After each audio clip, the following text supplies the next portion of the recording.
After graduation, my childhood sweetheart ditched me and followed a scholarship kid to the same college. But her best friend, a DC socialite, enrolled at NYU with me and began a relentless, full-blown pursuit. The moment I agreed to her confession of love, I saw the live comments. Damn, willing to sacrifice herself and seduce the side piece just so our main couple can have their happy ending. Just watch. She'll act all into the villain now. But once he's completely hooked and stops bothering the female lead, she'll dump him so hard that poor guy is still totally in the dark. Serves him right. Who told him not to know his place? Everyone knows childhood sweethearts can't beat the hot new thing, but he kept clinging to her, making our boy Felix feel insecure. What a snake. The villainous side character they were talking about was me, and I was pathetic.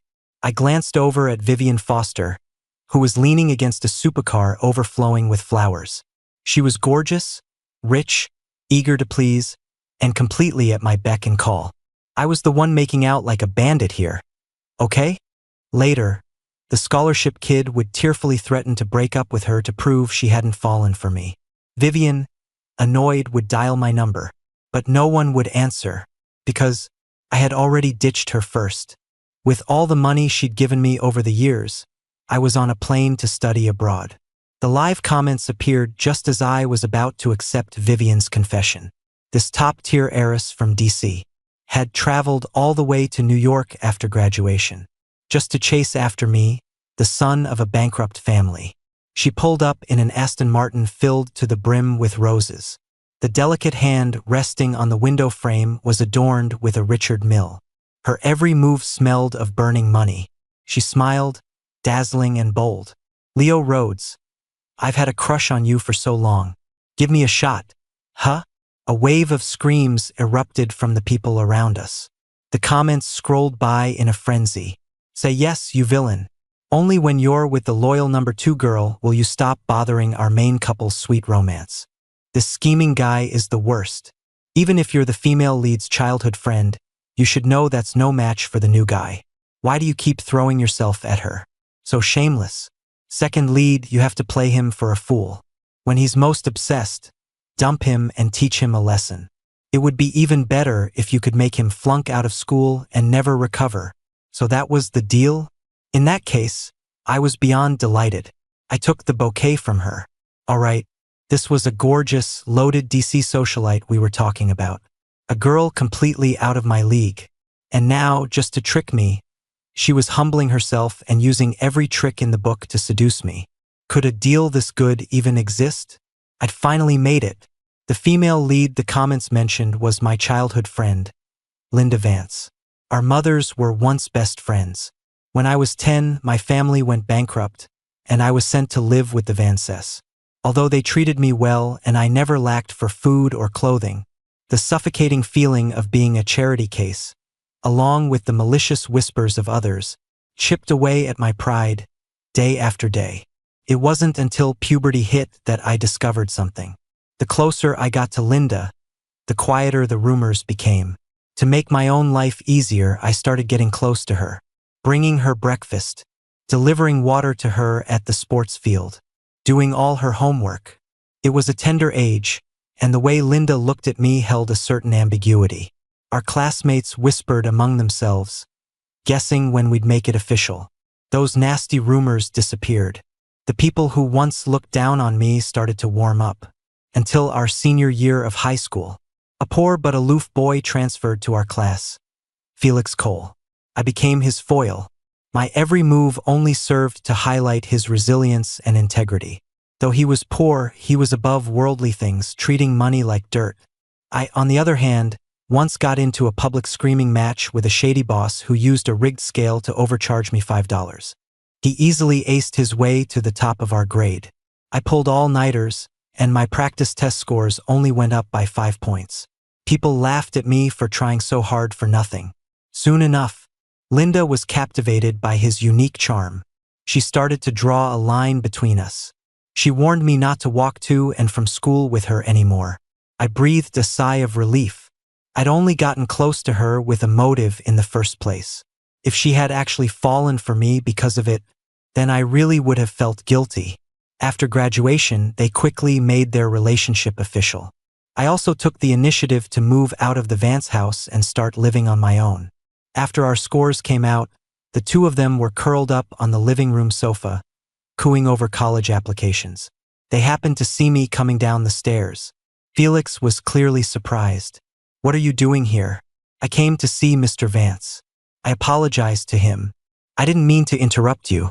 I had already decided to pursue a career in scientific research.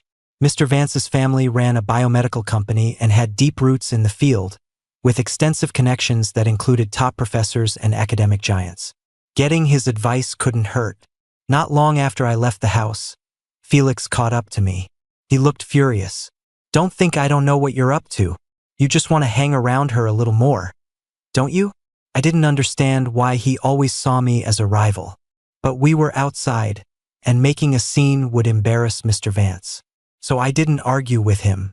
A couple of days later, a classmate came asking about my college choice. I knew who sent him. Without looking up, I said, "NYU." For one, my SAT scores were around 682, right on the bubble for Harvard or MIT. But with NYU, I could get into their special honors program. And for another, Linda and Felix were staying in DC. I just wanted to focus on my studies, not get dragged into a love triangle. It was a good chance to get away from that psycho couple. But Felix still wasn't reassured. He called in his number one simp, the second female lead, and told her to seduce me so I wouldn't step out of line and bother Linda. Vivian readily changed her college choice. With her family's status and wealth, she could pick any university at random and still live a perfect life. Vivian had things I wanted. After leaving the Vance family, I had to support myself. Even with tuition waivers and scholarships covering my living expenses, things were still tight. But for this golden girl, whatever she let slip through her fingers was a godsend for me. And just like that, Vivian and I started dating, each of us trying to deceive the other. Once, on a date, she left her phone on the table, unlocked. The screen was open to her chat with Felix. She was reporting every single one of my moves to him in painstaking detail. I was horrified. Like a thief, I quietly turned off the screen for her. I was terrified she'd find out that I'd found out she was lying to me the whole time. I was a STEM major. Besides keeping my GPA up, I needed research experience. It was best to get into a lab early, get familiar with a professor, and try to get my name on a few papers as an undergrad.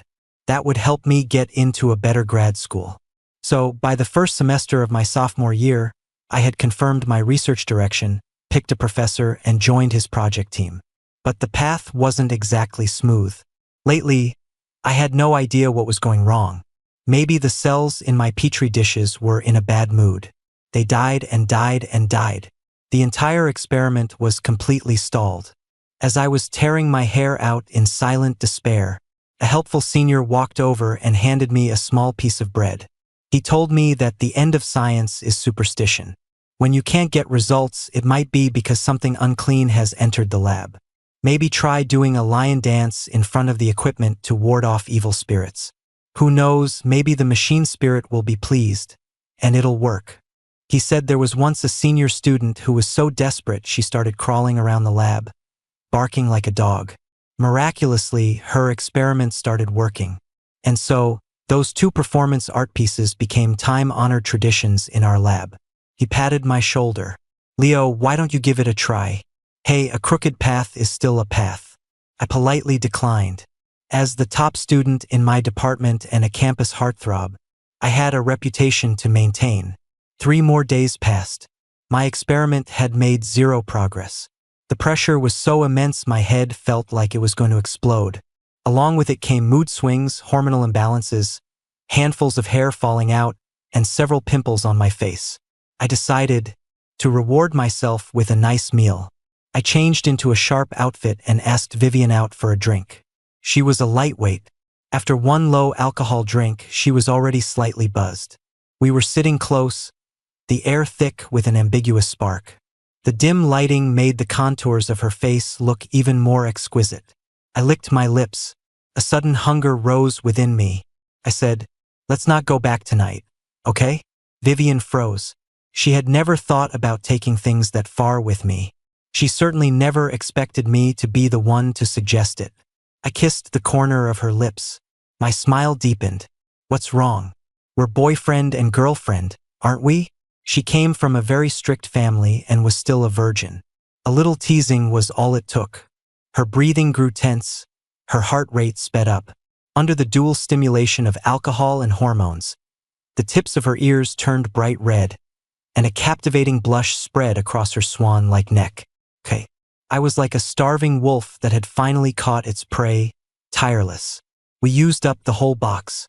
The next day, I didn't wake up until noon. The pressure from my experiment was gone, and my painful childhood memories didn't hurt anymore. Once I dove back into my work, I was ferocious and completely absorbed. After that, a new world opened up to me. A beauty's bloom is brief, so one must pluck it early. Whenever the academic pressure got to be too much, I would devour her whole, savoring a delicious meal. Vivian had an amazing body, a slender waist, exquisite curves, and surprisingly good stamina. She was a natural when it came to sex. In the end, I really had the male lead to thank for this. When Felix and Linda were flirting, he'd often bring Linda water at the sports field, complimenting her figure while secretly shooting glances at Vivian. That spurred her to spend a whole summer working out and toning her body. I became the ultimate beneficiary of this female rivalry. As I stroked her waistline and kissed her collarbones, I thought to myself, thank you, my dear male lead, for this generous gift. Vivian's family had a more traditional mindset. Therefore, even though I was the more proactive one most of the time, she firmly believed that in matters like this, the guy shouldn't be left at a disadvantage. So, she would frequently give me expensive gifts. Designer watches, limited edition sneakers, custom cufflinks. I never pretended to be shy, I accepted them all. Then I'd turn around and sell them, replacing them with high-quality replicas. After all, I was Vivian Foster's boyfriend. With that halo effect, even if I wore fakes, people would assume they were real. The live comments saw all of this. They wanted to expose my despicable behavior, but found that Vivian couldn't see the comments at all. In their desperation, all they could do was curse me out. So shameless. Look at this gold digger's ugly face. I rolled my eyes in contempt. First, Vivian gave me these things willingly. To her, it was pocket change. The people cursing me were just jealous. Second, she approached me with the intention of playing with my emotions. Why wasn't anyone cursing her out back then? Give me a break. Growing up, I've always lived by one principle. If you want something, admit it and fight for it with all your might. Even if you have to fake it, you fake it until it's real. For example, I wanted money from Vivian, so I diligently provided her with emotional support, coaxing her until she was completely devoted. If she said go east, I would never head west. I never checked her phone or asked about her schedule. For Vivian's birthday, I gave her a bracelet. She looked a little disgusted. I would never wear something this cheap. I lowered my eyes and put on an act. This bracelet is blessed to bring soulmates together. They say it's incredibly powerful. I climbed a mountain to get it and had a master personally consecrate it. She totally fell for it. A joyful light filled her eyes, and the smile on her face was harder to suppress than an AK-47. You like me that much? Fine. She took off her Patek Philippe and put on the bracelet. She would show it off to everyone she met. Another example, I wanted good grades. So I studied like crazy, practically living in the library. Discipline and diligence, I acted the part for so long it became real. Since enrolling, my GPA has always been #1 in the department. I wanted to get published, so I worked my ass off in the lab and built good relationships with the senior students. I managed to get my name as the 3rd or 4th author on a few papers. The comments, which had once been a unanimous chorus of me being a fake, were now starting to change. Some people were becoming my fans. I'm not gonna lie, this guy really loves to study. A handsome top student with a great personality. I'm kind of tempted to switch sides and become a fan of his career. What do I do? To the person above me, you need to get some taste. Time flew by, and before I knew it, it was the first semester of my junior year. Everyone was starting to plan for their futures. Some were applying for early admission to grad school, others were preparing for the entrance exams. I had decided to study abroad long ago. I had already prepared my IELTS scores and application materials. Cashing in all the gifts Vivian had given me provided more than enough money to get me through a master's degree abroad. One morning after, we were in an executive suite at a luxury hotel. I could just press a button and have someone bring breakfast. But Vivian insisted on cooking herself. She wore my white shirt with an apron tied around her waist. Her slender figure in the morning light had an indescribable wifely charm. She fried 2 eggs, cooked some noodles, and then came to wake me up. During breakfast, she casually mentioned, "Leo, let's go study abroad together." Okay? I was still half asleep, but her words hit me like an electric shock. Wasn't she just supposed to be tricking me?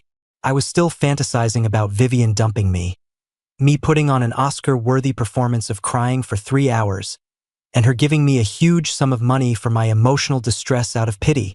Why was she starting to plan a future with me? This wouldn't do. I shook my head and told a lie. The cultural differences abroad are too big.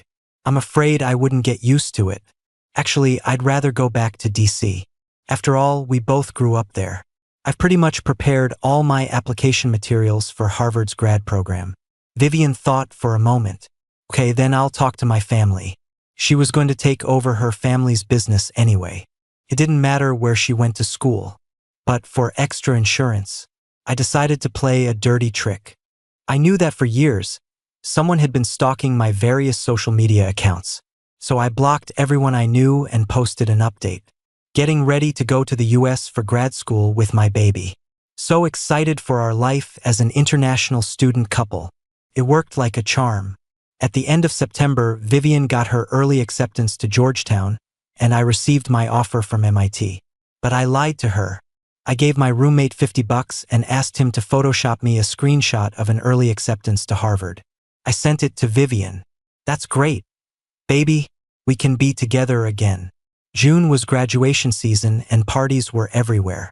I lied and said I needed to get in touch with my future grad school advisor, so I didn't attend any of them. My student visa was already approved. All I needed was a plane ticket, and I could leave at any time. On this particular day, the live comments were unusually active. "Here it comes, here it comes." The main couple breaks up, the male lead runs to the second lead to vent, and after the second lead gets her man, the female lead realizes her mistake. I am so ready for the groveling and the catfight that's about to happen. Even though the second lead slept with the villain, she was just practicing on him. Now her skills are top-notch and she's super eager to please. I'm here for it. The villain is finally about to get lost. Linda and Felix broke up? I skimmed a few comments and finally pieced together the truth. It turned out that when they first started dating, Linda was very generous with him financially. But Felix, wanting to maintain his persona of being above worldly things, always pretended to be reserved, playing hard to get. He wanted to give her more later on, but he never expected Linda to actually believe him and stop giving him a dime. Furious and anxious, he started picking fights, saying that where the money is, the love is, and that Linda didn't really love him. Linda found it all a huge headache and thought his personality was twisted. In the heat of the moment, they broke up. Felix asked to meet her at a bar. Just the two of them. By the time Vivian arrived, he was already very drunk. His eyes were filled with tears. "Vivian, you once said that if I ever turned back, you'd be waiting for me. Does that offer still stand?" Vivian didn't answer directly. She just snatched the glass from his hand. "Stop drinking. You're starting to talk nonsense." Felix wouldn't let it go. "You never used to brush me off like this. Have you really fallen for Leo Rhodes? What did you promise me?" She got a little nervous. What? Of course not. The alcohol was hitting Felix hard. He became emotional and his voice got louder. "Then prove it to me. Call Leo right now in front of me and break up with him. Then I'll believe you haven't fallen for him." Vivian hesitated. She clearly didn't want to break up. After spending so much time together, she had started to like me a little, albeit a purely physical kind of like. But she had always been proud. Admitting that she had played the game and gotten played herself would be a slap in her own face. Whatever. She'd break up with him now and get back together later. Leo always did whatever she said. He'd definitely obey. Vivian made up her mind. She took out her phone and dialed. All she heard from the other end was a cold, robotic voice. "Sorry, the number you have dialed has been switched off." It was an unbelievable coincidence. Felix traveling all the way to New York to see Vivian, and my flight out of the country, happened on the exact same day. To save money, I had booked a 2-leg flight with a layover in Hong Kong. 2 hours later, the plane landed. I took out my phone and called Vivian back. I was out, my phone died. "What's up, Leo?" Vivian trailed off, hesitant. Silence hung between us. My heart was pounding so hard it felt like it was going to burst out of my chest. "Say it. Just say it already." Suddenly, a drunken male voice cut in. "Vivian, who are you talking to?" I launched into my performance. "Vivian? Why is he calling you Vivian? Who are you with right now?" Seeing that she could no longer hide it, Vivian finally gave up. As if she had nothing left to lose, she said, "Leo, I'm so sorry. Let's break up. I'll give you a sum of money as compensation." I had finally gotten what I was waiting for. I covered my mouth to stifle a laugh. But I didn't expect the comments to still come after me. The villain doesn't really think going abroad will turn him into some unforgettable lost love. Does he? That move only works for the male lead, lol. No one cares that the side character is leaving the country. I'd had enough. Why did everything have to be a pissing contest? Over the years, I had tried all sorts of methods to make the comments disappear, but nothing worked. I even went to a neurologist. After hearing my description, the doctor suggested I be admitted to the hospital immediately. That scared me so much I waved my hands and said, "I'm fine, doctor. Actually, I feel a lot better now. I'll be going." I had gotten used to these comments floating in front of my eyes every day, but sometimes some of the fake outrage still got to me. The plane landed in Massachusetts. I pushed open the door to my apartment. The room was completely empty. The classic international student starter pack. A blanket on the floor would be my bed for the night. Next came the basic life preparations. Getting a credit card, buying furniture, and joining secondhand student groups online to find deals. And most importantly, finding a few restaurants with food I could actually stomach. A week later, I had basically adjusted to my new life. It was summer break, so I didn't have classes. I went to meet my future professor first. We talked about projects, toured the lab, and confirmed my research direction. Time slipped through my fingers. Before I knew it, it was August. Vivian's birthday. In previous years, she always spent it with me. This year, she gathered a group of her best friends.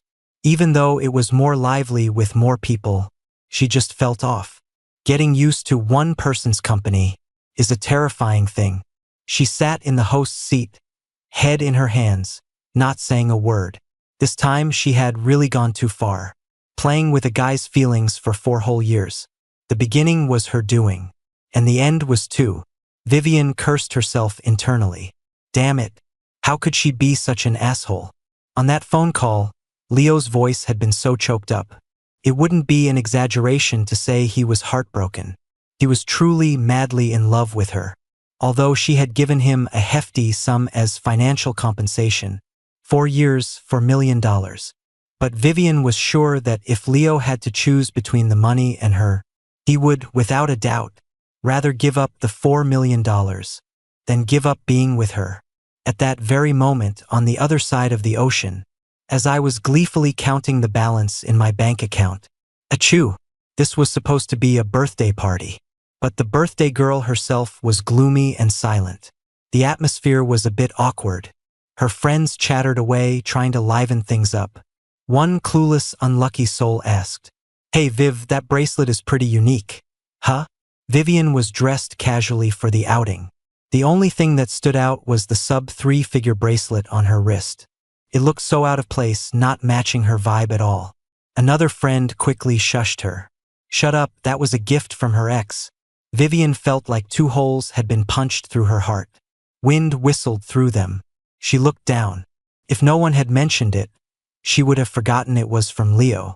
It was just that the first thing she did every morning was fish it out from under her pillow and put it on.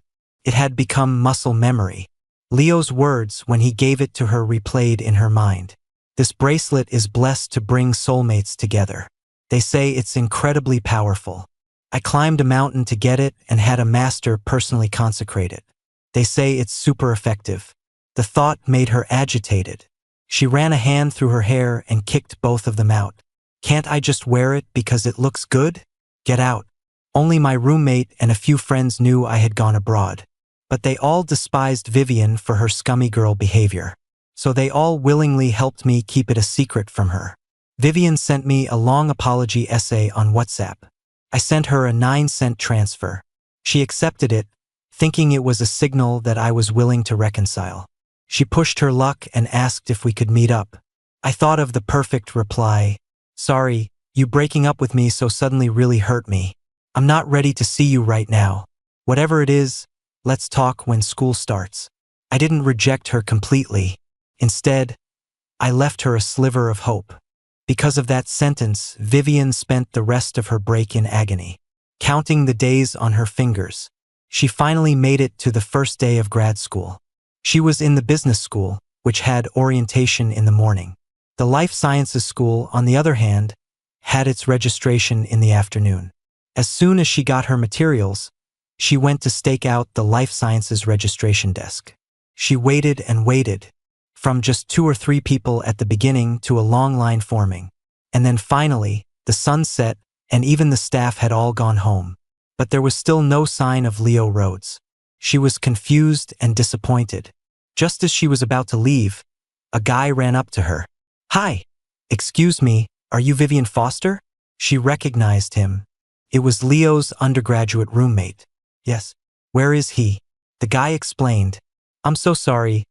Leo asked me to bring you something, but I had so much to do with registration today I almost forgot.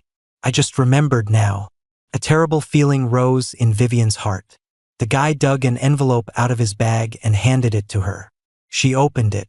Inside was a postcard stamped with the university seal. 2 lines of sprawling text. The words were silent, but they were deafening. Vivian, you can stay in DC by yourself. Your boy's off to MIT. Today was the matriculation ceremony. After the speeches, thunderous applause filled the hall as colorful confetti rained down from above. MIT, the school of my dreams since I was a kid. But as I actually stood here, it all felt surreal, like a dream. My grad school life was packed. Running experiments, analyzing data, reading literature, writing reports. Occasionally, when I had a spare moment, I couldn't help but wonder, what were those 3 up to now? They must have already started their little love triangle chase. Speaking of which, I suddenly realized that ever since I went abroad, I hadn't seen the live comments in the sky anymore. My guess was, the part of this novel that involved me was finally over. From now on, it was my time to freely explore the world. Halfway through the semester, one day, Vivian suddenly appeared outside my lab. My professor was famous in academic circles and hadn't taken on a new student in years. As his special exception, it wasn't hard to find me with a little digging. She said, Leo, I miss you so much. When we were dating before, I was always the one who went along with her. This time, seeing her again, it was her who looked at me with a cautious gaze. I have so much I want to say to you. Can you give me another chance? She had clearly dressed up before coming. A form-fitting dress that hugged her exquisite curves, flawless makeup, her eyes sparkling. She didn't look like she was here to talk. She was here to seduce me. I thought. The pressure from my experiments lately has been a bit much. I slipped my apartment keycard into her soft hand. I still have a research summary to write. Tonight we'll see how you do. Vivian went back to my apartment. The room was neat and simple. Besides the necessary appliances and daily items, there were almost no decorations.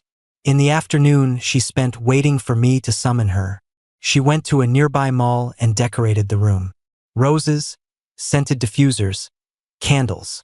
When I got back, I thought I had walked into the wrong apartment. Just as I was about to step out and check the room number, A soft but firm hand pulled me inside. In the dim light, two shadows were cast on the wall. She asked, "Leo, is this okay?" I wrapped my arm around her waist. "MHM." The next second, kisses rained down on me like a storm. That was a satisfying meal.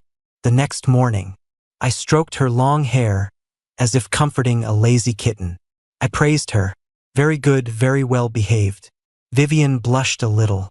"I haven't been with anyone else since we broke up. I saved myself for you." "MHM." I know.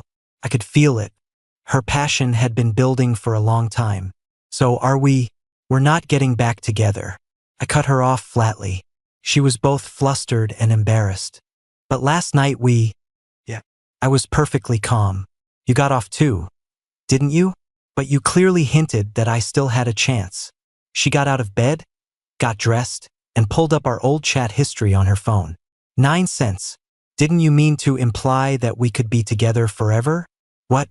I was genuinely shocked. Then I thought back carefully. "Oh, you mean that?" What I meant was, your apology isn't worth a dime. Vivian's face turned pale with anger. Desperate to prove her point, she found something else. "The bracelet, right? The bracelet you gave me.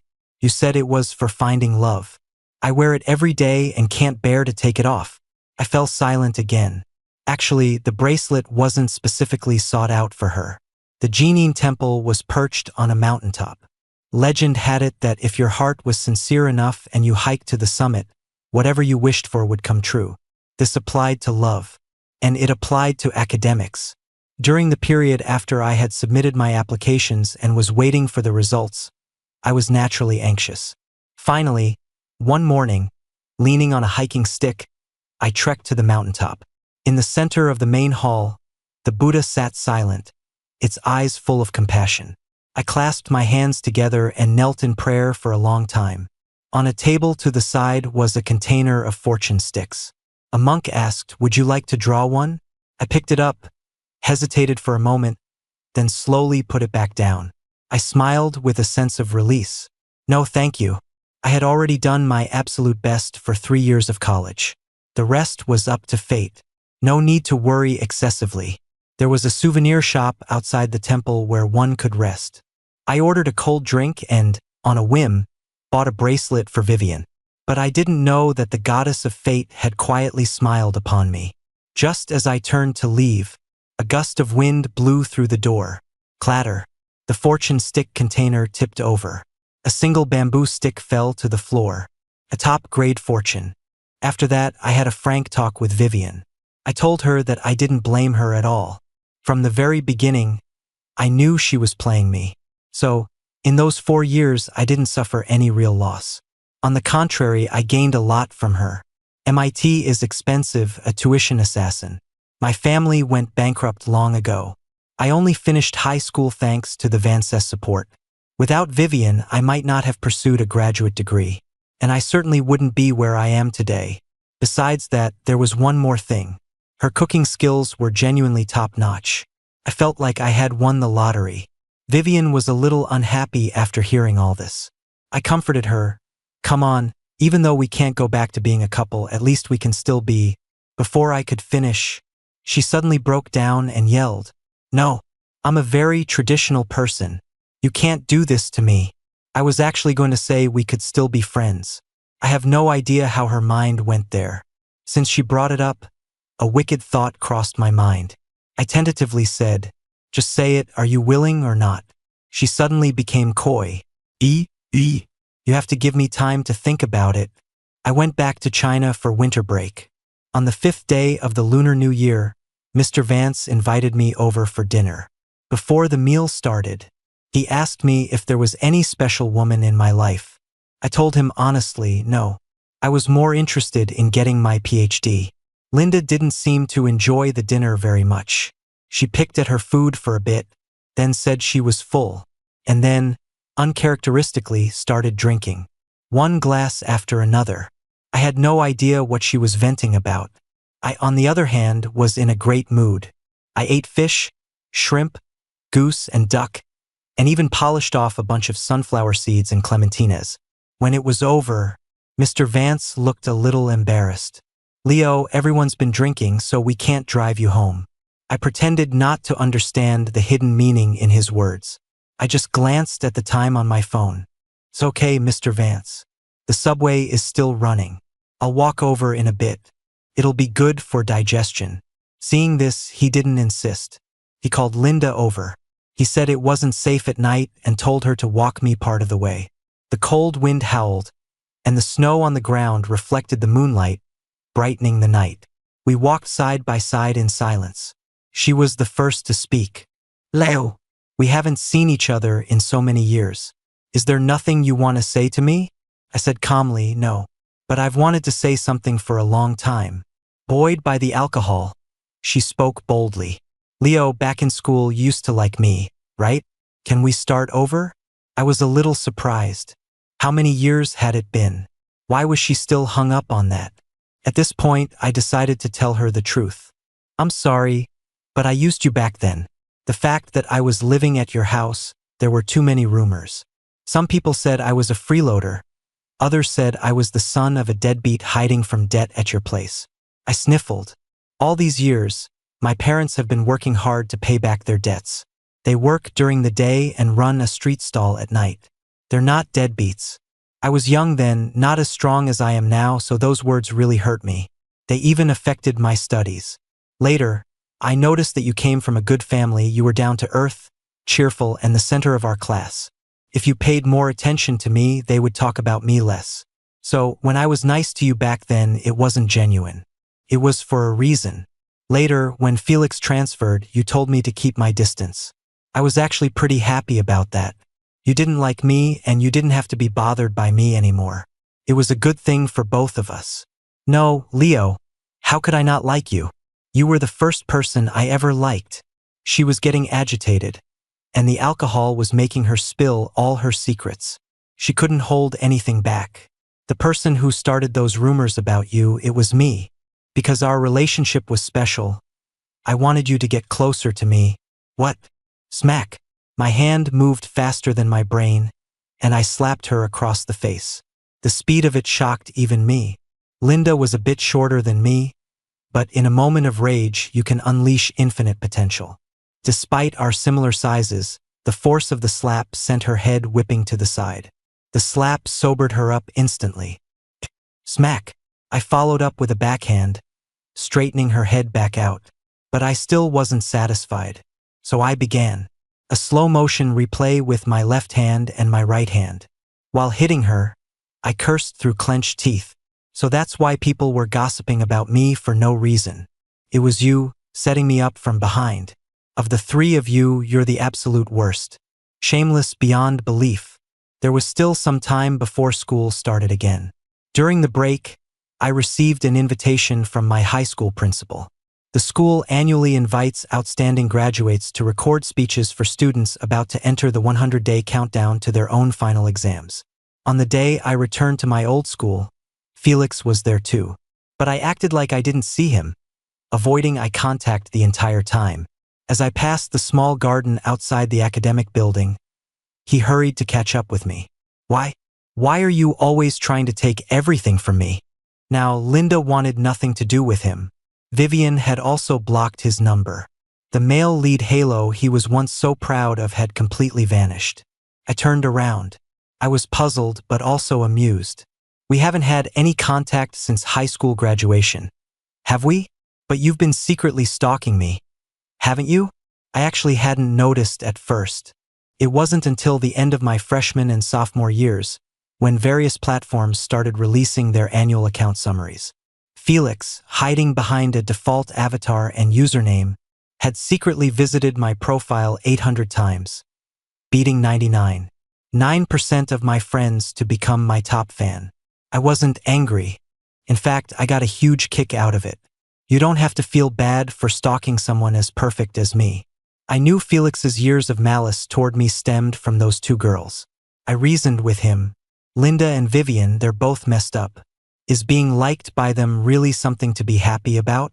I don't know why you hate me, but I know you're always staring at what others have, ignoring what you possess yourself. There's a saying, don't see the gains of others as your own loss. Actually, Felix, I've always been envious of you. I can still clearly remember when you first transferred. You easily got first place in the grade with a 12-point lead over second place. Later, in the final exams, you came out on top again, becoming the top scorer that all the media outlets were scrambling to interview. If you hadn't targeted me over and over, I would have actually wanted to be your friend. Because I'm someone who loves to learn and also has a bit of admiration for the strong. The author's role for me was to be a foil to the male lead. Therefore, only if I was strong enough would the satisfaction be greater when the male lead easily surpassed me and trampled me underfoot.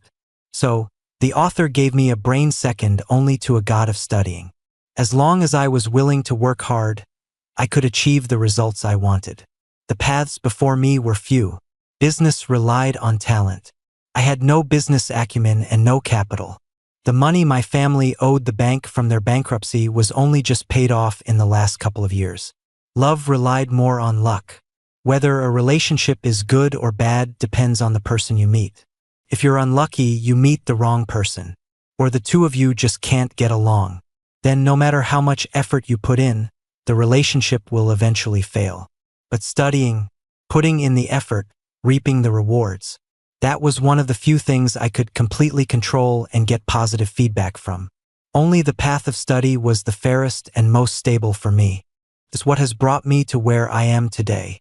After that speech, Felix stood there stunned for a long time. Then he slowly and dejectedly squatted down. He covered his face with his hands, his shoulders trembling slightly.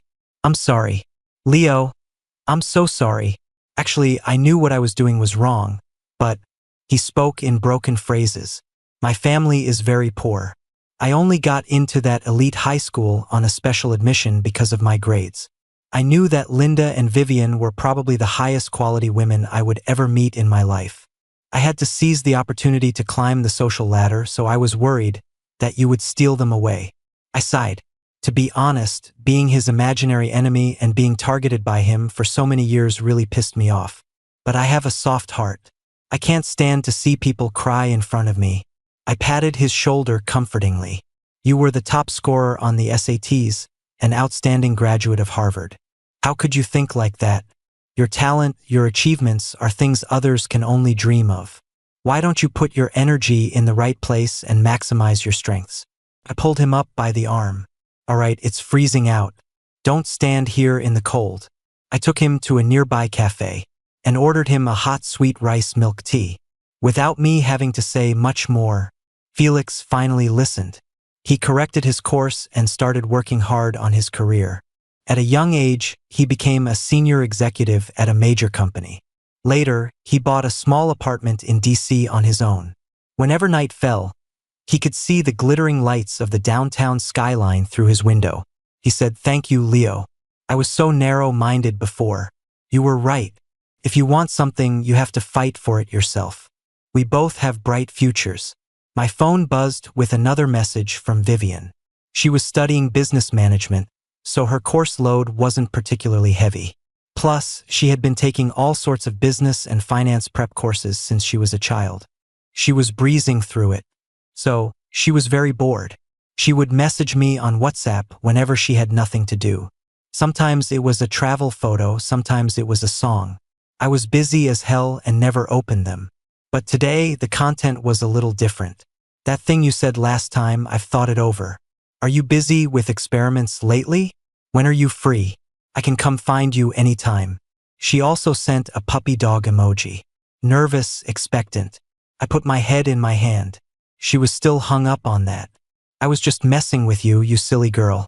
Because of my outstanding grades, I applied for my PhD early during my second year of the master's program.